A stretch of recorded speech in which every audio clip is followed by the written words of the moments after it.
And we start with a live look tonight outside the ICE facility in South Portland. And you can see right there dozens of people on your right and across the street. Now, this area has been the center of attention, not just here in Portland, but across the country. And just hours ago, after 9 tonight, Portland police say 2 people are now in custody for blocking cars in the street. Our crew saw at least one of those 2 people taken into police custody. Right, you can see right there several bicycle officers with Portland police. Now, things ramped up early this morning after the arrest of a conservative influencer from Washington, D.C. named Nick Sortor and 2 others involved in a disruption. Hours after his arrest, he was in touch with the White House and able to get the Department of Justice to file an investigation into the Portland police. White House Press Secretary Caroline Leavitt addressing it in today's briefing. This incident is part of a troubling trend in Portland where left-wing mobs believe they get to decide who can visit and live in their city. It is not their city. It is the American people's city, and President Trump is going to restore that. The DOJ inquiry lists several demands, including the body cam footage from Sortor's arrest. Police Chief Bob Day says being criticized by the left and the right reflects the Bureau's even-handed application of the law. And that brings us to this evening. Thanks for joining us tonight for Queen 6 News at 11. I'm Elizabeth Din. The months-long ongoing protests are bringing a lot of people from outside Portland to the Rose City. Many curious about what is really going on at the South Waterfront. Our Ariel Yakabazi out there live again this evening. And Ariel, I know you saw a lot more people last night when you compare it to just the night before, as well as some altercations. How is it looking now on the ground?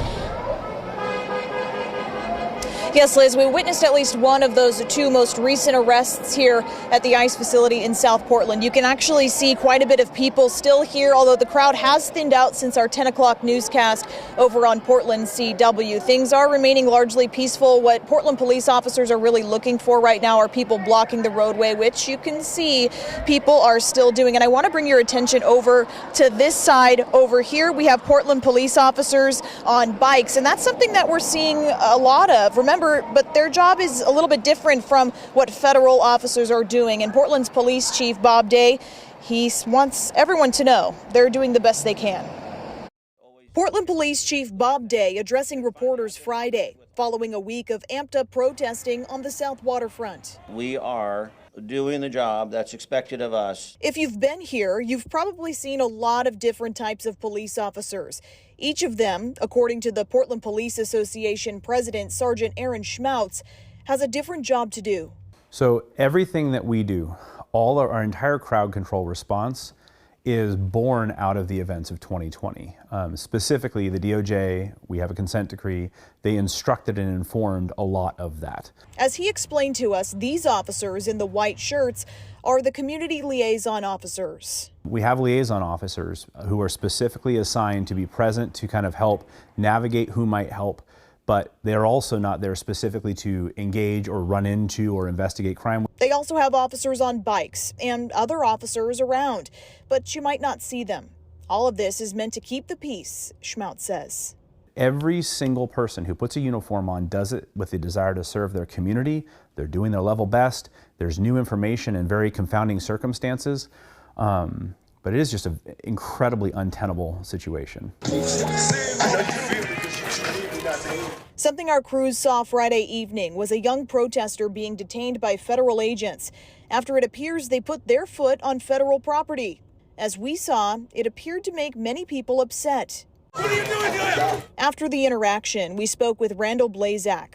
He's a part of Cure PMW, a group out here every week teaching people different skills in what can be a highly contentious environment. Part of this has been teaching de-escalation skills, giving people skills in the protest movement and as well as with the police to help sort of bring things down when the tensions get high, because people get very emotional. And Liz, that's certainly something that we've been seeing here tonight. Although things have calmed down quite a bit, people are upset. They're upset for a number of reasons, and they want their voices to be heard, and that's what we've been seeing tonight. And something else I want to note, not all of the people out here are anti-ICE protesters. We have a lot of different types of media and self-proclaimed journalists documenting what's going on, and social media influencers as well. We've also had a few counter protesters on the opposing side sharing their point of view. And we have people from around the state and, as we've learned, really from around the country trying to see for themselves exactly what's going on. But Liz, there's still no sign of federal troops here or the amped up presence of federal troops, but we'll continue to follow that over the weekend on air and online at KOIN.com. Back to you.